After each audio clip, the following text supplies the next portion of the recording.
ሰላም ነው? እሺ ምን ነበር ያመመህ? አይኔን እያመመኝ ነው በእናትህ ይሸቀሽቀኛል በጣም በዚህ በኩል ግራን ነው ቀኝ?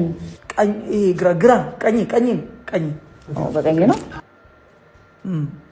እሺ ችግር የለም ቀለል ያለ ሰርጀሪ ያዝልሃል። ሰርጀሪ ይሻላል? እሺ ታካሚ ሱራፌል እንዴት ነበር ሰርጀሪው በሰላም ተጠናቋል?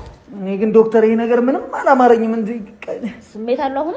አይ ተሽሎኛል ግን አይኔ አለ እዚህ ምንድነው? መነጽር አዝላለሁ። ፊል እያደረኩት እኮ አይደለም ዶክተር አይኔ ግን አለ እዚህ ውስጥ ምንድነው የሰራችሁኝ? አስታወስከኝ ግን? ኧረ አላስታወስኩሽም። ኧረ ተው በደንብ ይኝ። ምን እንዴት አድርጌ በደንብ አይሻለሁ ዶክተር ታመም የለ እንዴ እየታየኝ እኮ አይደለም ደግሞ ስራዬም ከብዙ ሰው ጋር ስለሚያገናኘኝ ይሄ ነገር አላስታወስኩሽም። የህክምና ዲግሪ ፎርጅድ የሰራህልኝ ልጅ እኮ ነኝ። አዎ አስታወስኩ እንዴ ወይኔ አይኔን አንቺ ወይኔ አይኔን በእጅ በላሁት። አይኔን በእጅ በአንቺ ነው የተሰራሁት። የታረግሽው አይኔን ጉልጉ አወጣችሁት አይደል? ደግሞ የቀኙን ብቻሽ የግራውን ነው ከሰራሽው። እኔ በእናትህ ምን ያስጨዋል? ወደዛ ሪሰፕሽን አይኔን ይሰጧል። ሂድ በቃ